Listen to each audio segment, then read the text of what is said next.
Variety of efforts to save degraded environment. Chronologically, treaties and protocols are the first international instruments used in addressing environmental degradation. Some of the treaties and conventions include Antarctic Treaty 1959, Partial Test Ban Treaty PTBT 1963, Outer Space Treaty 1967, Treaty of Tlatelolco 1967, Treaty on the Non-Proliferation of Nuclear Weapons NPT 1968, Seabed Treaty 1972, the London Dumping Convention Negotiations, UN Convention on the Law of the Sea 1982, Vienna Convention for the Protection of the Ozone Layer 1985, and its Montreal Protocol 1987, the International Trade in Endangered Species of Wild Flora and Fauna 1973, the Basel Convention 1989, and the Bamako Convention 1991. Conferences, particularly Earth summits like Stockholm, Rio, Kyoto, Johannesburg, and Copenhagen closely follow. There are now many international environmental laws and environmental institutions, UNEP, UNDP, Environmental Impact Assessment, Environmental Education, regional and governmental policies and institutions, and so on, are now operational locally and internationally. In Nigeria, for instance, there are Nigeria National Emergency Management Agency, NEMA, Abuja, National Space Research and Development Agency, African Regional Center for Space Science and Technology Education, English, National Environmental Standards and Regulation Enforcement Agency. Concerted global efforts to checkmate environmental degradation began in the industrialized world because it has become clear in the industrialized countries, and much of the industrial activities going on there were harmful to the common feature of humanity. Thus, individuals, groups, organizations, and governments of these countries became more willing in addressing the problem of environmental degradation in particular. The effort began with the scientific world. Report from finding revealed that pollutant gases, sulfur dioxide, methane, carbon dioxide, nitrous oxide, etc. have damaged the Earth's ozone layer and are producing greenhouse effects. A prediction on the dramatic changes across the globe was equally made. The effect of pollutant gases on the ozone layer has led to global warming. Consequences of this phenomenon include rise in the sea level, displacement of coastal dwellers, damaged agriculture, and subsequently famine, among others. Devastating effects of the dramatic changes across the globe could be disastrous to humanity if drastic action not taken to arrest it. It was the effort and call of the scientific world and environmental non-governmental organizations that gingered many industrialized states to respond to the challenges of environmental degradation. At first, pollutant states in the industrialized countries thought they could find solutions to the problem of environmental degradation unilaterally, but their effort proved inadequate owing to the transboundary nature of the problem, especially air pollution. Subsequently, the people and the government of these states consider it a matter of necessity to approach multilateral forum for proper and urgent attention. Because of the move, treaties were signed, conventions were conveyed, and agreements were reached by participant states. All these have led to many initiatives undertaken globally and nationally. Nation-states, international institutions, NGOs, and individuals in the international system have contributed in no small measure to these initiatives. 7 major areas of the initiatives can be identified. These are by way of conferences, treaties, and protocols. establishment of international institutions, international environmental law and environmental impact assessment, environmental education, and United Nations Principles and Treaties on Outer Space, UN 2002. Here, let the principal health summits, conferences be illustrative of the initiatives. Stockholm Conference 1972. Apart from many environmental-related multilateral agreements signed before 1972 and the environmental revolution of the decades of 1960 and 1970, the Stockholm Conference was recognized as the first step jointly taken by states in the international system to effectively curb the menace of international environmental degradation. The uniqueness of this conference was in its approach that sought to cover all areas of environmental problems that commonly face the global village. Hitherto, the approach was focused on specific aspects of pollution or just on a region. The conference that took the conveners about 2 years of preparation, tagged the United Nations Conference on Human Environment, UNCFE, was held in Stockholm, Sweden from 5 to 16 June 1972, with the view of finding a common outlook and common principle to inspire and guide the people of the human environment. It addressed all environmental related matters like uncontrolled rise in the world population, unsustainable development plans, depletion and destruction of irreparable resources, and gross deficiencies harmful to the physical health of human beings.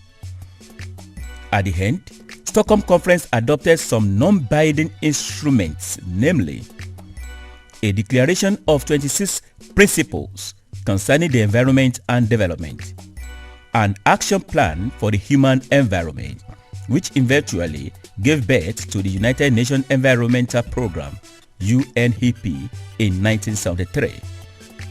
The action plan contains 109 recommendations spanning 6 broad areas of human settlements: natural resources management, pollution, educational and social aspects of environment, development, and the environmental and international organizations.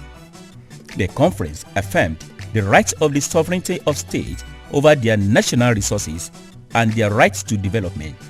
That is, established a close connection between environment and development and a resolution on institutional and financial arrangements.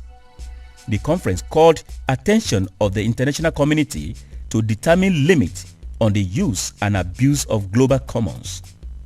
Global commons are resources identified as the common heritage of mankind, such as the outer space, Arctic and Atlantic circles, and the deep sea. The global commons should be managed, preserved, or used for the common good. Measures are to be taken by all to prevent their degradation. The conference led to the establishment of global and regional environmental monitoring networks, which have improved monitoring of environmental problems such as marine pollution and ozone depletion, and has indirectly stimulated action to tackle them. It also led to the creation of the UN agencies and the promotion of the integration of environmental consideration into their work.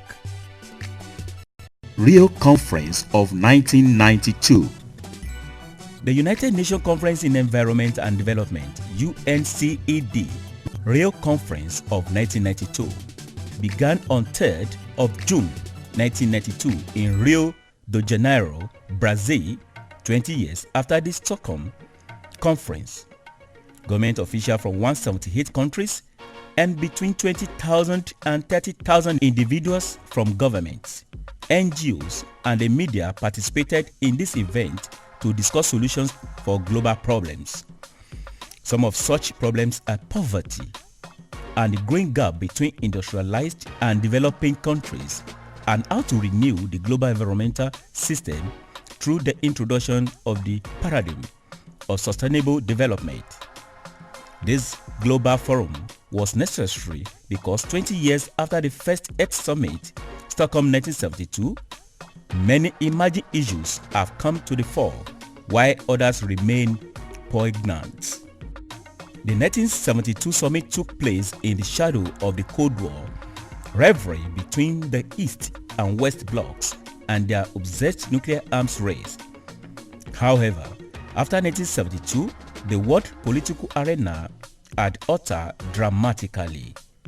The Cold War tension had relaxed, and the increase in awareness of growing ecological crises such as famine and oil spills and environmental accidents like the Bhopal and Chernobyl offered an opportunity to persuade nations, both rich and poor, to look beyond national interests and come to see the need for some arrangement over the management of the degrading states of the world. It is true that the countries went to Rio with different perceptions and goals. However, it must be affirmed that the rich, industrialized countries of the North have become used to sharing of the world resources at rate that was causing an increasing concern about the ecology of the planet and a threat to sustainable development. The central question of the Earth Summit was how to protect the environment and still maintain development. This quest pitted industrialized countries against developing countries with respect to financial aid and transfers of technology. Industrialized states feared that issues of aid and debt relief will simply take on an environmental label, which will make it more difficult for them to negotiate foreign aid agreements, because domestic environmental groups also want their concerns accounted for. Developing states argued that although they supported protection of the environment, they will be unable to implement programs without financial and technical assistance. The conference approved a set of 5 agreements, namely Agenda 21, the Rio Declaration on Environment and Development, the Statement of Principle on Forests, the United Nations Framework Convention on Climate Change, UNFCCC, and the Convention of Biological Diversity. Agenda 21 is particularly significant. Agenda 21 included plans for a desertification treaty, a forestry convention, and the establishment of a United Nations Sustainable Development Commission, UNSDC, to supervise its implementation. Agenda 21 provided for action at sub-national, local, national, and international levels. It created 2 mechanisms for monitoring and compliance of states, which was later implemented in follow-up process. One of such mechanisms is the standard UN provision for a follow-up conference in 1997. The other is for national reporting procedure to be implemented and subjected for further examination in a new UN forum on an annual basis through to 1997. Another institution established to promote the implementation of Agenda 21 is the Global Environment Facility, GEF, working in close association with UNEP, UNDP, and several UN bodies. Although it was not expected that these institutions could directly implement Agenda 21, neither can it force others to do so, but it was expected to help shape broader international as well as domestic processes in a useful way. In the end, 153 countries signed both the Biodiversity and the Global Warming Conventions, and other countries signed one or the other. President George Bush attached a reservation to his signature of the Global Warming Convention, saying that the United States would not be bound by the timetables for reducing greenhouse gas emissions. He also refused to sign the Biodiversity Convention because it did not protect intellectual property rights in biotechnology.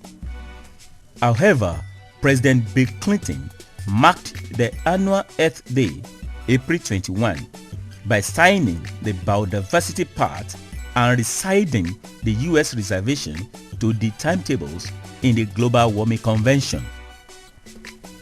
A number of international environment instruments were agreed upon from Stockholm to Rio.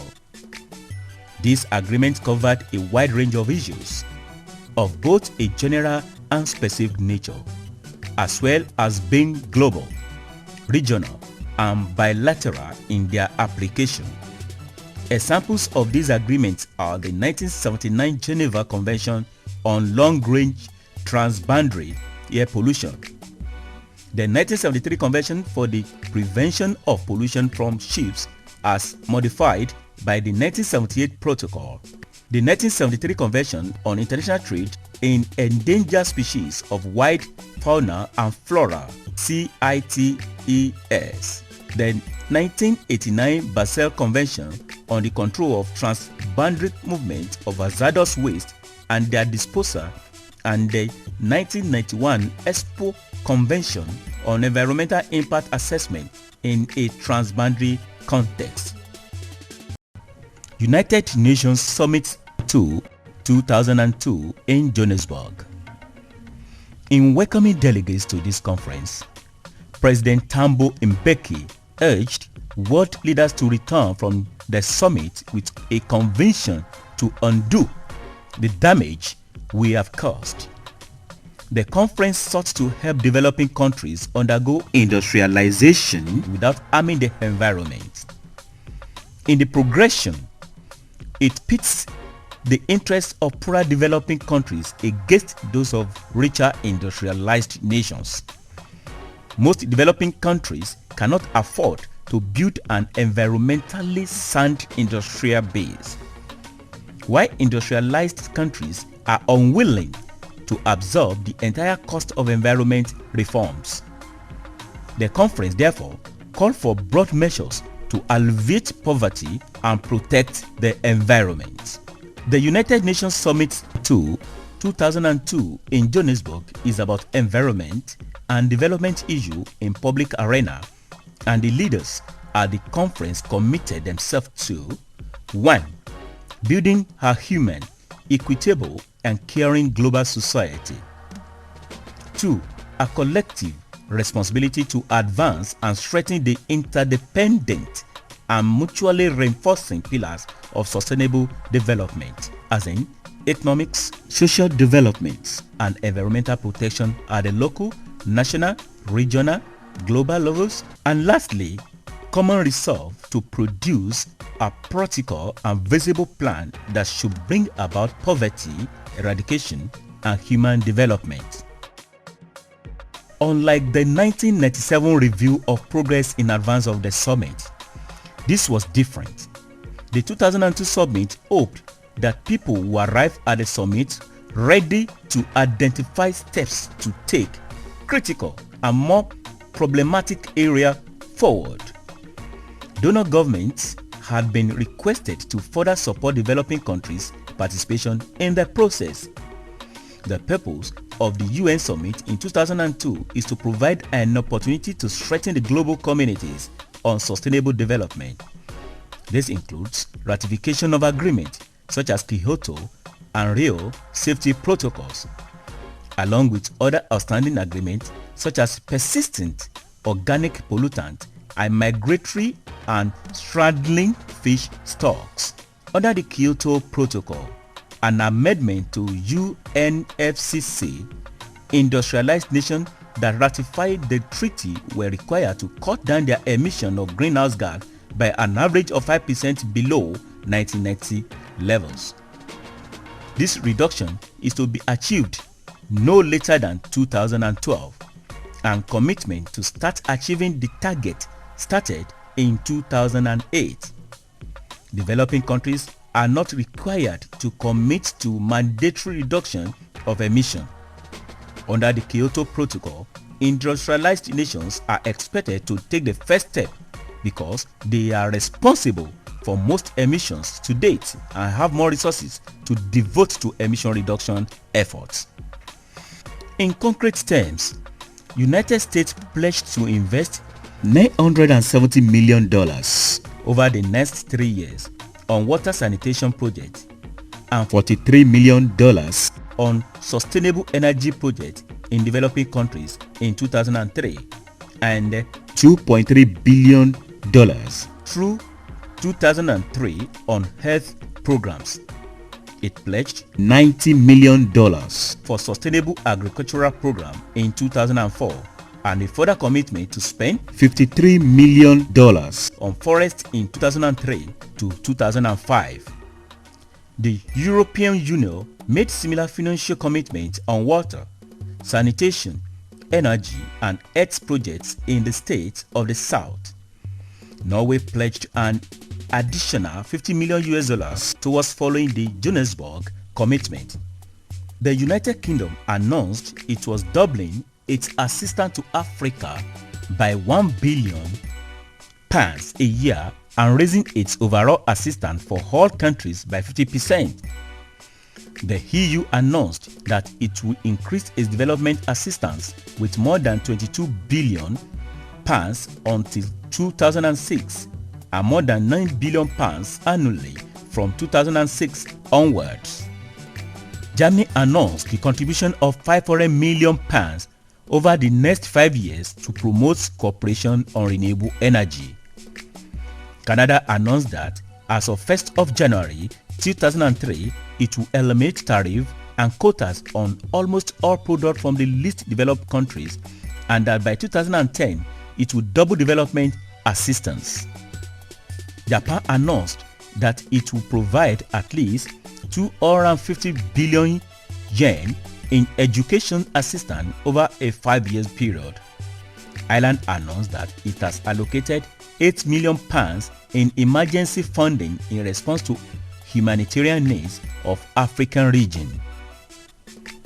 Another high point of summit was the declaration of intention by Russia and Canada to ratify the Kyoto Protocol, which set the first binding restriction on emission of carbon dioxide and other heat-trapping greenhouse gases by the industrial nations.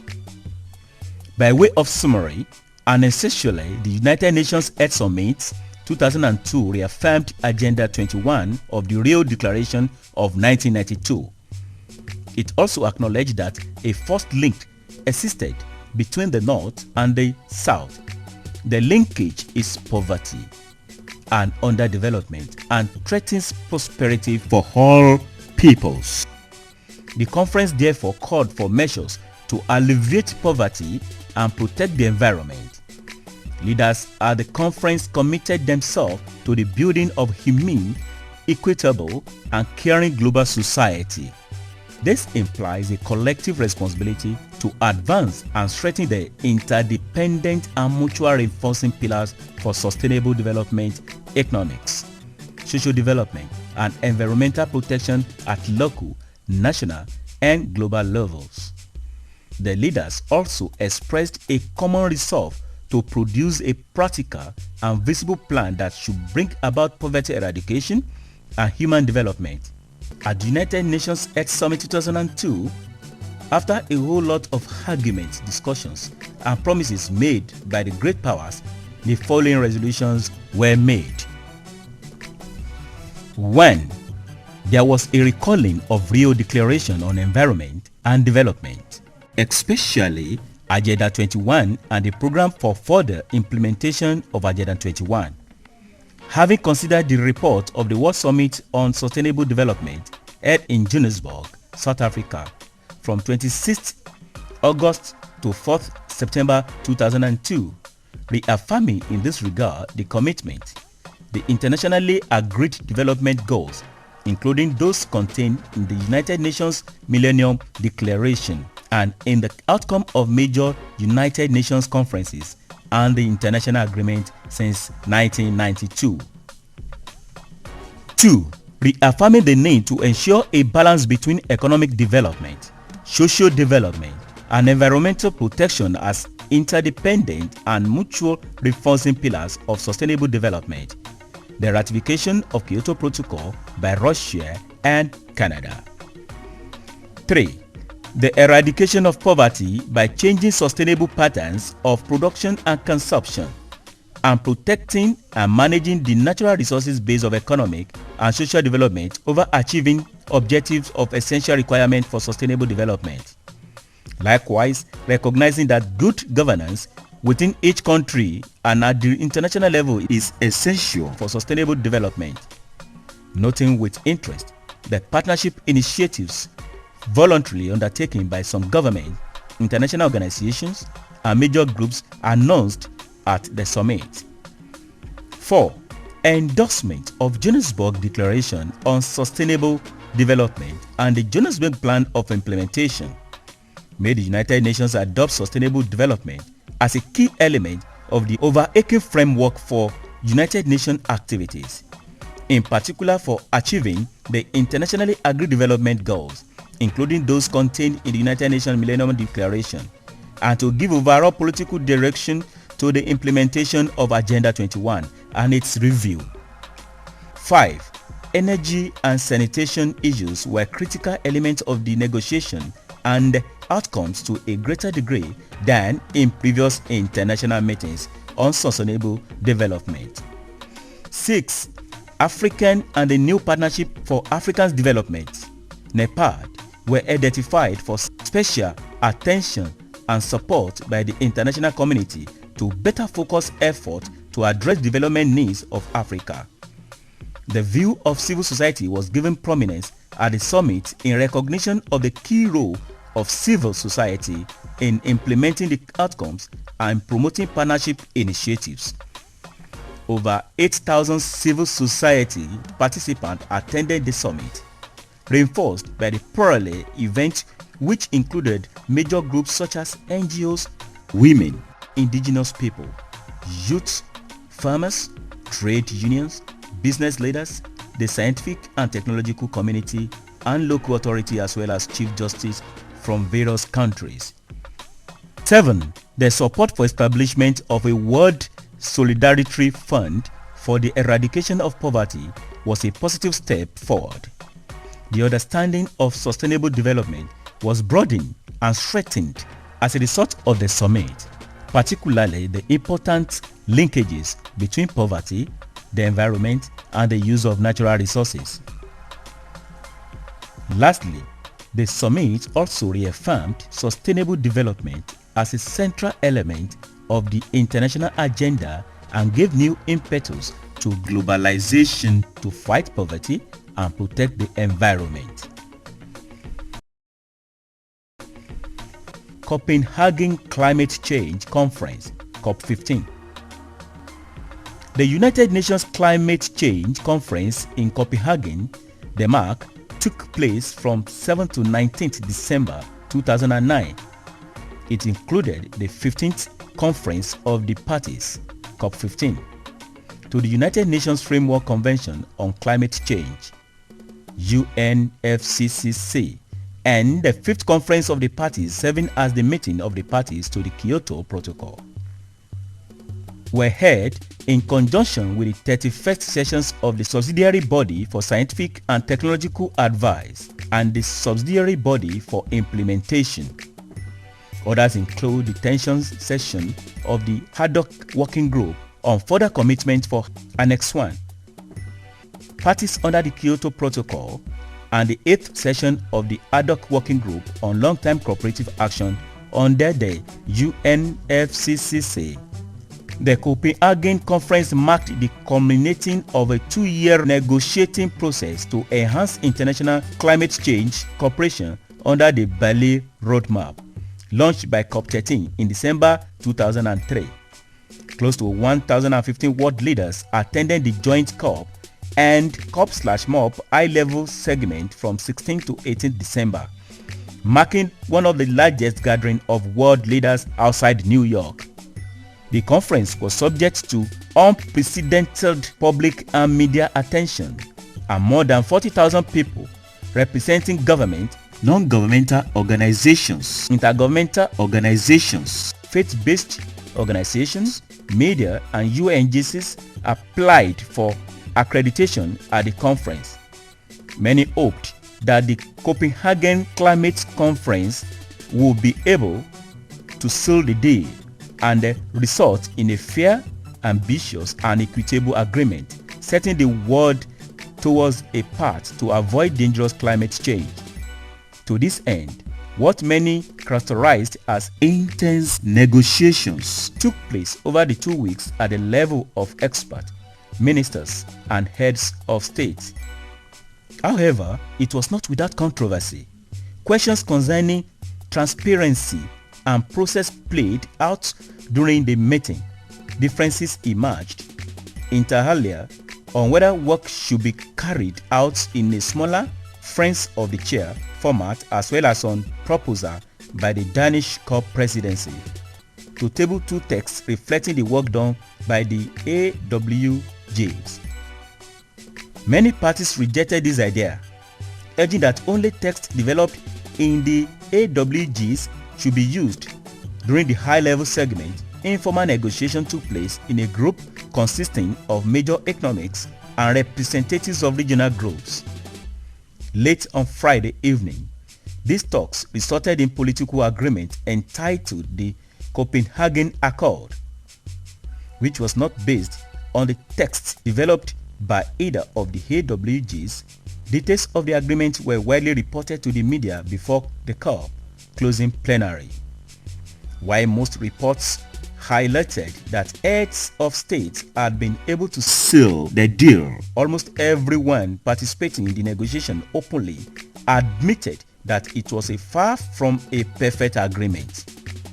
During the closing COP plenary, which lasted nearly 13 hours long and what many characterized as acrimonious, discussion ensued on the transparency of the process that had led to the conclusion of the Copenhagen Accord on whether the COP should adopt it. Most negotiating groups supported its adoption as a COP decision in order to operationalize it as a step towards a better future agreement. Some developing countries, however, opposed the accord reached during what they characterized as an untransparent and undemocratic negotiating process.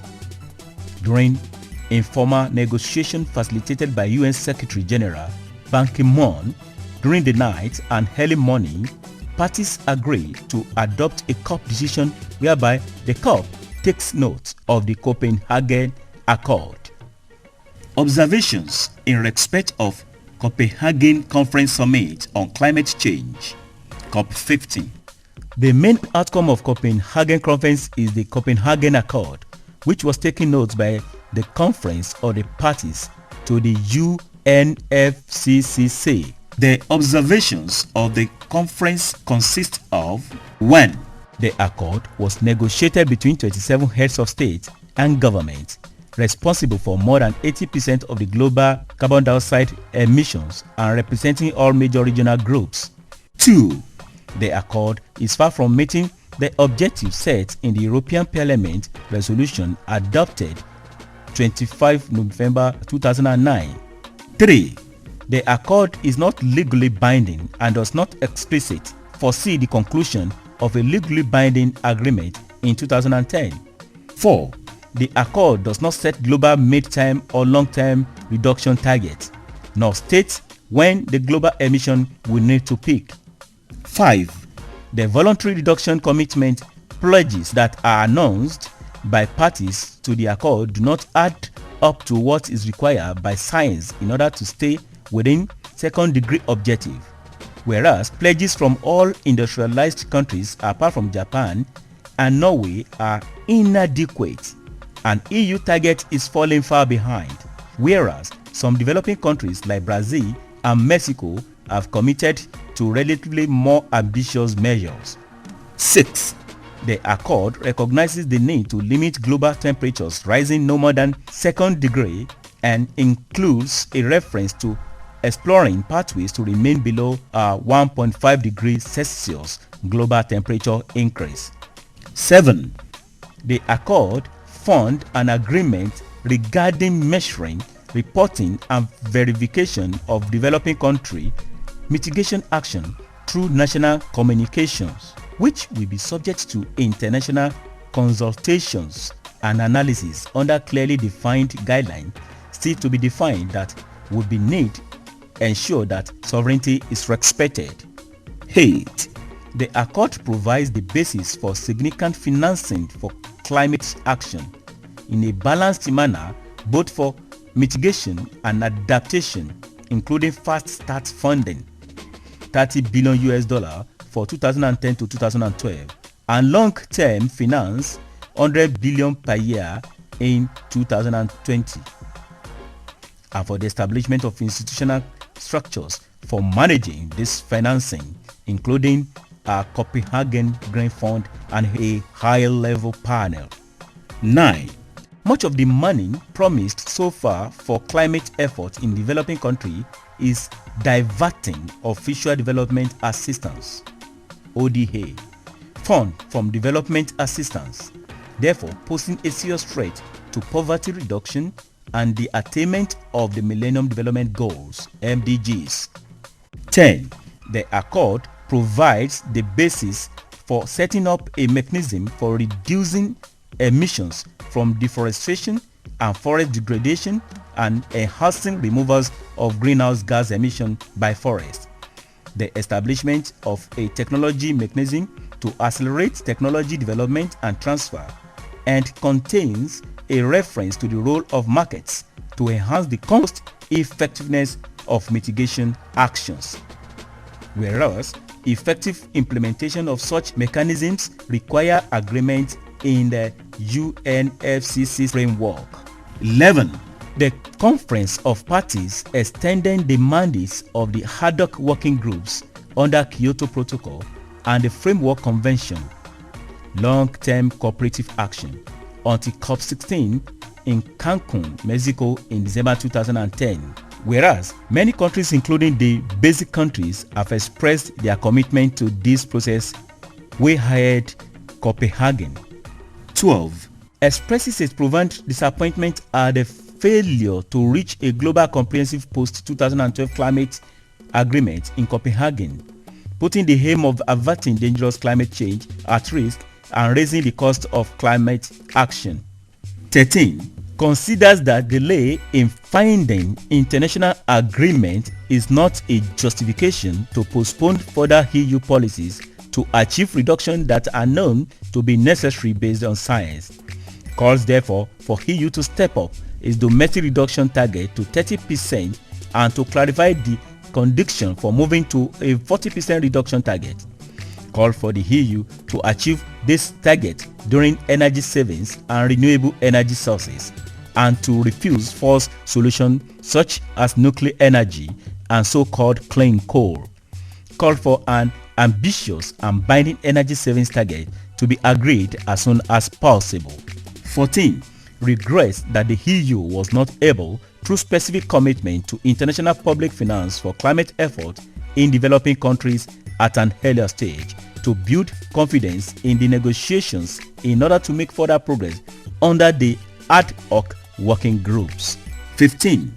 Urges the EU to double the efforts to develop an external climate policy and to speak with one voice to regain a leading role in the negotiations towards a binding, comprehensive post-2012 agreement in line with the latest development in science and consistent with 2 degrees centigrade objective at COP16 in Mexico, December 2010. 16. Calls in particular for stronger engagement with Mexico, Brazil, and South Africa. 17. Remains committed to the negotiation under the UN framework and calls head of state to not undermine this process but rather work at reversing it, especially by the process more efficient for the EU to make proposal for applying voting rules based on significant majorities regarding several criteria, if appropriate, to facilitate progress in the negotiations. 18. Recognizes that a participatory, fair and transparent process is necessary to maintain legitimacy to a future climate agreement which is of fundamental importance for the future of the planet. Believes that drafting in representative smaller group is necessary but needs to be based on the objective and mandates agreed by all. 19. Considers that forums such as G20 or major economics forum can help forge consensus in the formal negotiations, but can only have an auxiliary role as they do not lend themselves to binding outcomes and do not represent the poorest and the most vulnerable countries to climate change. Lastly, calls for parties to make significant progress in Bonn meetings in May-June 2010 and schedule high-level sessions before Mexico to facilitate progress in time for the COP16.